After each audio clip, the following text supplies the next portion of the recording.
Hello and welcome to Northwest Indiana Community Art Association's presentation of local accomplished professional artists.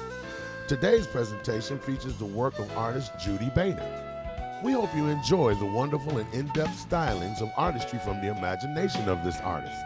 And now, Judi Boehner. Hello, my name is Judi Boehner, and I would like to thank the Northwest Indiana Community Art Association for inviting me to share my artistic adventures with you today. My journey as an artist began as soon as I could hold a pencil. I was drawing at a very early age and learned by copying pictures from magazines or newspapers. Without a lot of formal training, I learned mostly through trial and error, and I experimented for a very long time, trying my hand at anything that spoke to me. I am by no means, I hope, at the end of my artistic journey, but I now feel that my experience in creating has brought me to a place of confidence and even joy. Joy in the pursuit of creating and even in the mistakes of a project not working out as planned. What I will say is that I never gave up. I couldn't. My soul cries to create. It still does. And I'm in my home studio every day making something, whether it's my art or decorating or doing a promotional brochure for a local organization. And this is my home studio. I'm very blessed to have this space right off my kitchen. It's very light-filled, as you can see, and I can go back and forth as I please. And I'm, like I say, there every day almost, well, I won't say all day long, but I'm there a lot. Over a lifetime of artistic pursuit, I have never settled on one medium or one subject. As you will see, I have tried just about everything to satisfy my creative urge. As I mentioned, I began with a simple pencil and paper, and although I have only this one piece from my childhood, drawing this way is still my favorite form of expression. I did this when I was probably about 16 years old, and I gave it to my mother, who kept it hung in her bedroom all of her life.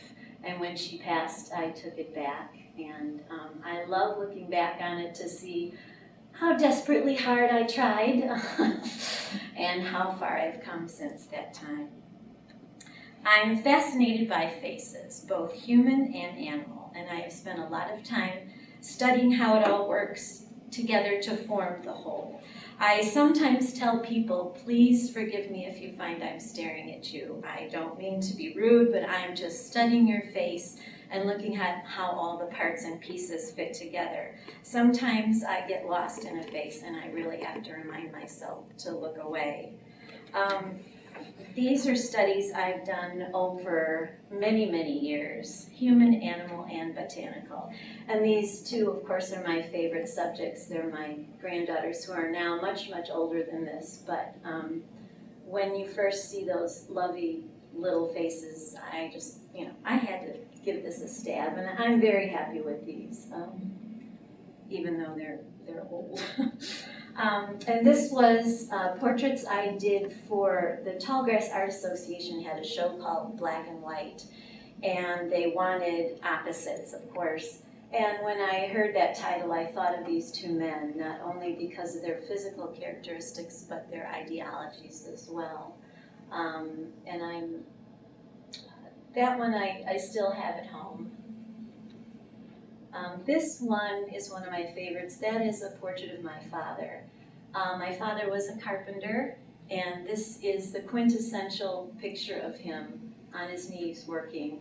And after I had done this drawing, I made copies of it and sent one to each of my siblings, and it's hanging in all of their homes, so I'm really happy with that one. Botanical subjects have their own faces as well.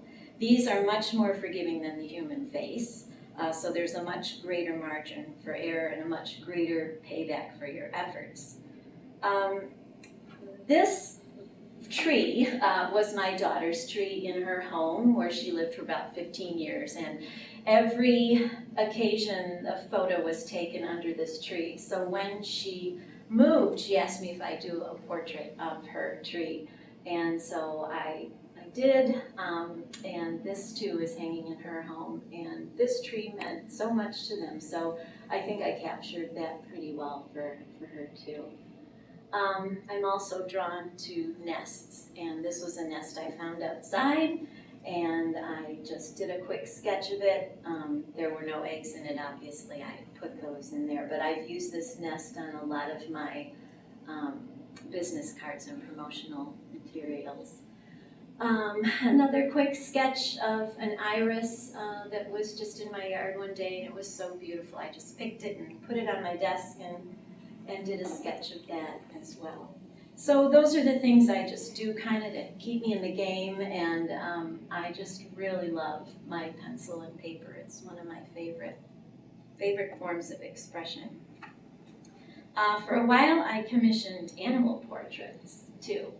And this is my sister's kitty, Simon, who is no longer with us, unfortunately, but Simon loved to be outside, and when he wasn't outside, he was looking outside. So when he passed, they asked me to memorialize Simon, and so I can't remember if I took this photo or they had it, but it was a perfect way to depict his personality. And this was just a commission from a woman who had 2 fluffy little pups. And this is a picture of Leo. Leo is a dog that is in our neighborhood, and everybody knows Leo, and we all love him, and he came over one day, and I really felt like I wanted to save Leo forever too, so I held up a treat, and he looked up at me and raised his ear, and then I snapped that picture, so I'm pleased to have that too. And I kept the original, but I offered the print of Leo to his owner, who was pretty happy about that too. And this is my nephew's dog, Maggie, and she was so tiny when he got her, he was able to hold her in his hand. So that was a gift to him as well. I'm going to go back in time for a little bit now. When my 2 daughters were born, just 16 months apart, I put away all my artistic materials and concentrated on rearing them. I figured they were my greatest creative challenge, and I knew instinctively that the interruptions of home life would prevent me from giving my art the time and attention that it needed. I didn't want to feel resentful or frustrated for not having time, so I just decided to put it away, and I concentrated on them. So while they were growing, I satisfied my creative urge by sewing and making birthday cakes and making them clothing and helping at school and doing all those creative things that, now that I think back, my mother did, because we just needed to do something like that but did not have the time or the opportunity. By the time they were in high school, though, I was finally looking around for classes so that I could make my way back into drawing and even painting. The first thing I did was take an oil painting class. It only meant one night a week, but I again found this picture in a magazine of this cute little dog, and so I thought, well, I got to start somewhere. And I did that in the class, and I think that's the only piece I have from that class as well, but I've kept that for a long time too. This is something I did as a teenager. I had an attic studio where I went to kind of escape the noise of the 7 people that lived in my home, and nobody else ever went up there. So that was my place, and I kept all my art supplies up there. And this again was another photo that moved me, and so I don't know how old I was. I must have been 15 or 16 when I did this one too, and I've never finished it. I worked so hard to get parts and pieces of it right and to blend those paints. And I don't know whatever happened. I came back to it years later and maybe touched it up a little bit, but it's unfinished, but my daughter kept it because she said it reminded her that I was never going to give up, that I was going to always do this kind of expressive work, so I still have that one. Shortly thereafter, I discovered toll painting.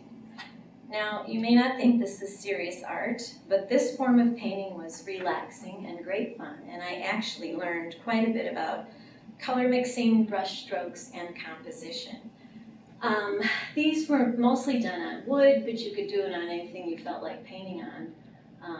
And this was, it was very much chickens and hens and, kind of country kinds of things. And I even went so far as to make this turkey, and I don't know how many hours that took, but we still have that, and we put it out every Thanksgiving. It's kind of, everybody asks for it, so. When I was ready to move on, I took a woodworking class, and I actually made a desk and some decorative pieces. And this desk hung on the wall, and the desk part of it folded out. It was pretty cool. I designed my own pieces, and I worked with bandsaws, table saws, sanders, drills, you name it. I loved it. My dad was a carpenter, as I mentioned before, so I could use his equipment outside of class. This is a piece that we made together.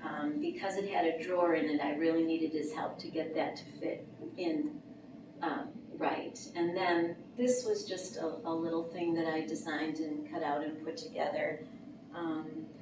But one day when I was working on the bandsaw, the blade flew off and just missed my face. And I thought, okay, maybe it's time to move on and try something else. So that was the end of my woodworking experiences. I had always admired the art of watercolor.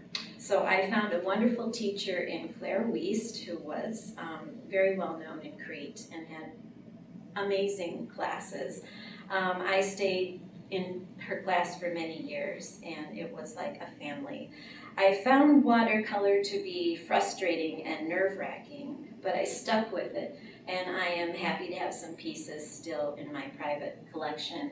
I traveled to a lot of different locations to take classes, and that was always a lot of fun. This is one I did in a workshop, and the emphasis in this particular workshop was on the backgrounds and blending all the colors together. So we did this one and another one. And then shortly thereafter, when I came home, I did our little dog, Moby, while he was sleeping, and I tried to incorporate what I learned in the workshop. Then I did this piece. This is my husband. Fishing is his favorite thing, and I caught him one day in this pose, and this is one of my favorite pieces, and that hangs in we have a little house on the lake, and that one is there.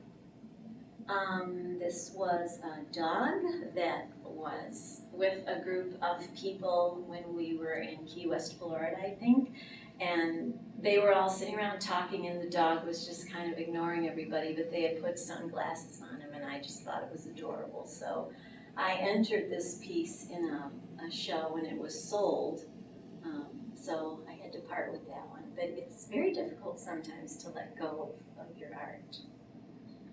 And then the final one is just my love again of nests and birds. So this one, most of it I just made up.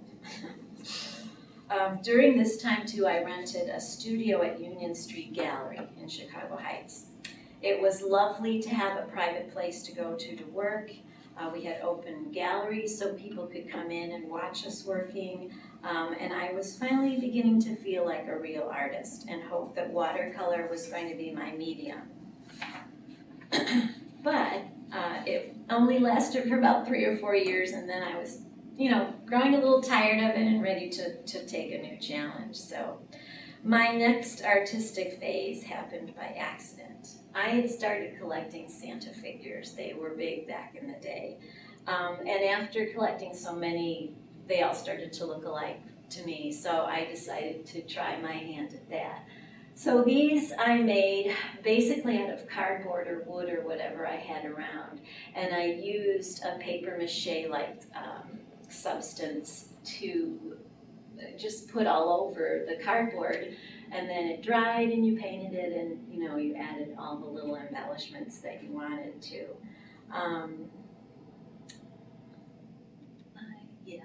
And I remember that sometimes these ideas would just come to me. There was no YouTube back in the day when I did this, so I spent a lot of time at the library looking at things and trying to get ideas. I had found those darling little books somewhere, and so he actually can sit on top of a tree. It was just a lot of fun. And after I was done with those, I decided to go bigger. So these are also made from cardboard cones or pieces of wood. Sometimes I used an old doll underneath. The faces I sculpted with a different type of clay, and those had to be baked and painted and put on. And I could use my experience with sewing to make their clothing, which I did. And then it was just fun finding all the little pieces to add on. The one on the left I made for my husband, and I made all the cute little things in the basket of his favorite things. There was a tennis racket and a pie and a cigar and things that, you know, he really appreciated. So these are the creations I'm most proud of. I've sold many of them, but these are the ones that I've kept. And I think actually they're going to be displayed in the Cree Library in December. Again, in about 3 years' time, the Santa market became saturated and many people were buying knockoffs at discount stores. So it was time to move on to something else. I still wanted to reconnect with my drawing, so I enrolled in a certificate of drawing class at the Art Institute of Chicago. It had always been my dream to study there. I'm sorry, let's go back.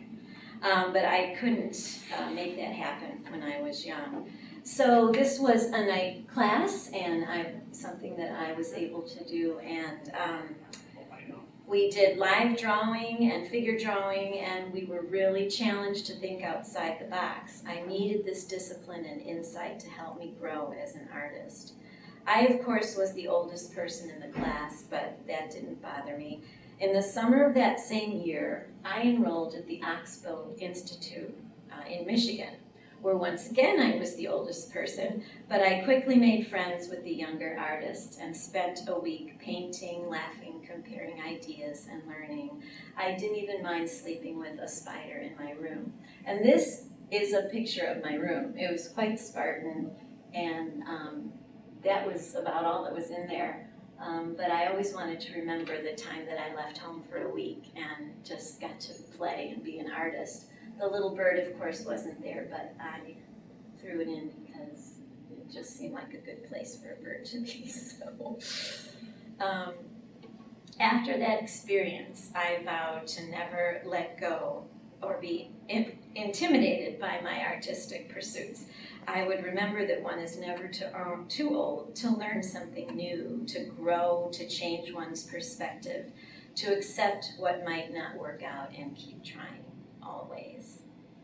By this time, I was ready, I thought, to focus on one specific artistic pursuit. I started to think about graphic design and product licensing. I began to play around with Photoshop programs and taught myself how to design with shapes and colors. This was so far from what I had ever done, but I loved the challenge. I really got into this and had dreams of seeing my designs in stores like Target or Trader Joe's. And this card actually did get accepted at Trader Joe's, so that was pretty exciting. I decided to retire from my job as a librarian and devote myself to my art, finally. And I set up my home studio and got to work. Some days I would be there all day and I wouldn't go out, and that probably wasn't a good thing. But I was busy doing research about product licensing, and I found that the place I needed to go was New York City. So I applied to a licensing show at the Jacob J. Javits Center in Manhattan. I set up my booth with samples of my work. I had a portfolio and an artist statement, and I even found an agent while I was there. I was able to license 3 or 4 different designs. But as I looked around, I saw that I was pretty much out of my league. That most of the people there I couldn't compete with. They had studied graphic design and they had experience and networking with publishers, which is what you needed to. But not to be deterred, I went home and worked even harder. I made a few more connections, but I soon became disenchanted because of the pressures of this type of work. If you did get a line going, then that company would want more of the same thing, and I didn't want to become someone that was just cranking out art to, satisfy licensing managers. So I decided I needed a break. But what I did learn from this was enough to allow me to do some digital designs for local organizations. And I've done logos, brochures, posters, you name it. So I'm still doing a lot of graphic work. I'm just not trying to sell it anymore. That was one other piece that was picked up. So all of those were licensed, but that was about it. So what I was able to do now, these actually are city banners that I designed for the town of Crete. And I was able to do the paintings and then digitally put them on graphically, and so we have these great banners that are still hanging, but they're getting to the point where maybe we need to redo those, I'm not sure.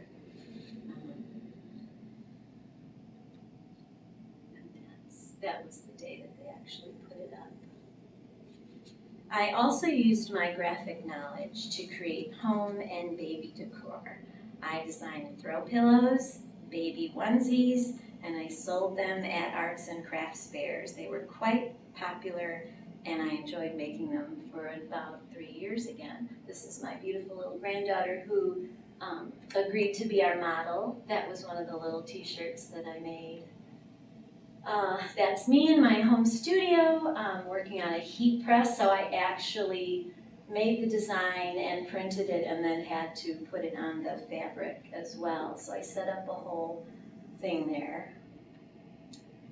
This is one of the first pillows I made, and that's a Halloween pillow. This one was particularly challenging because of the spider webs, which I actually did digitally, so that one I'm still kind of amazed by. Yeah, so that was fun and very lucrative for a while until I was ready to move on to something else. Next came my rendezvous with pastels, a medium I had never tried. I enrolled in Mary Kate Whitlock's pastel class. I didn't like the dust though and the mess of the medium, so I switched to oil pastels, but they weren't much better. But all these were done with oils. And so I decided I was just too lazy to have to clean up after what I was making. So my new love at this time is colored pencil, and that is done in colored pencil. There's no mess, they're portable and relatively inexpensive. Of all the mediums I've worked with so far, this is my favorite. I played with colored pencils as a child, as most of you probably have. I was always intrigued by them, so I was happy to come back and try in a more sophisticated way. Colored pencil is tricky. They do not blend as smoothly as graphite or paint or pastel. They have to be applied layer by layer in order to mix the colors, and blending is achieved by the pencil stroke. So here are some of the colored pencils that I have done. So I love to do botanicals. Those were gloriously gorgeous tomatoes I got at a farmer's market. Just things that came into my life that I wanted to save forever. This, yeah, was just fun.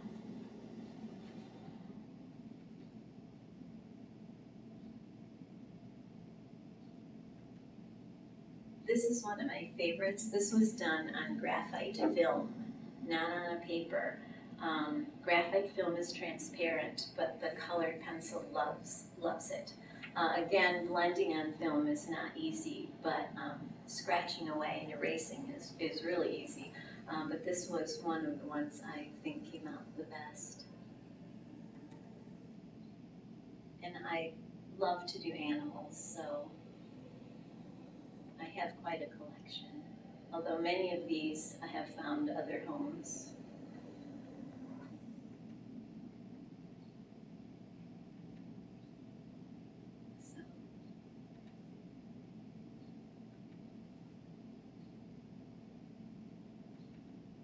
And this one, I thought that little chipmunk was so adorable, but after this summer, I'm just about ready to not ever do another chipmunk.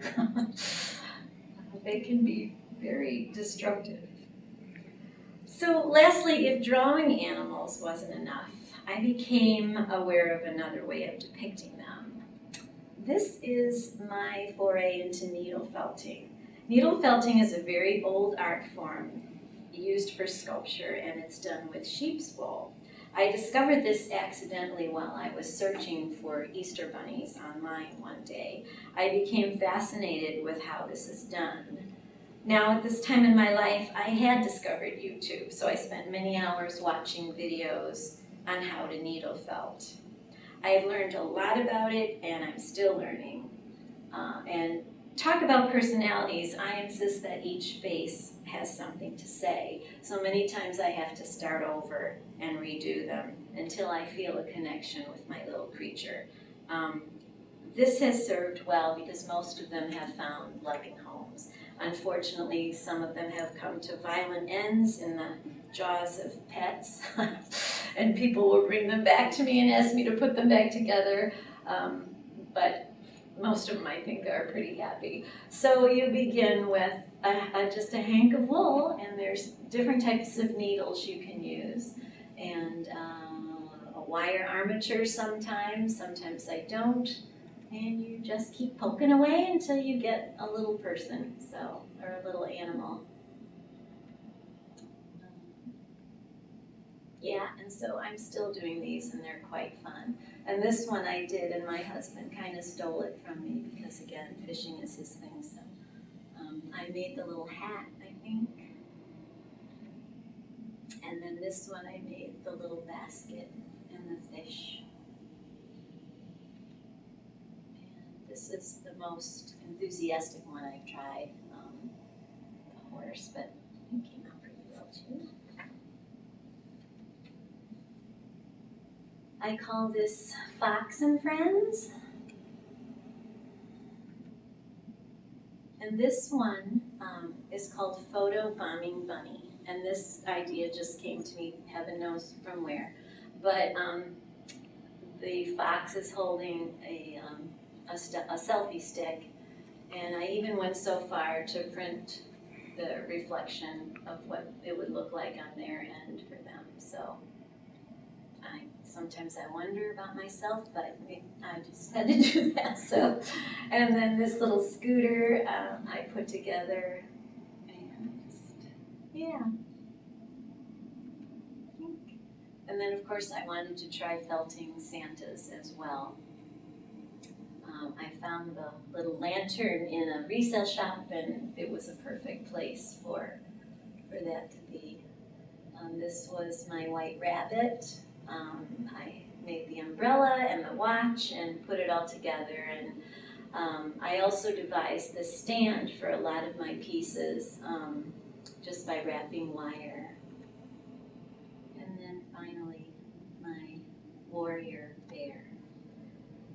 So in spite of never really finding my thing in art, one thing has always remained, and that was my desire to create.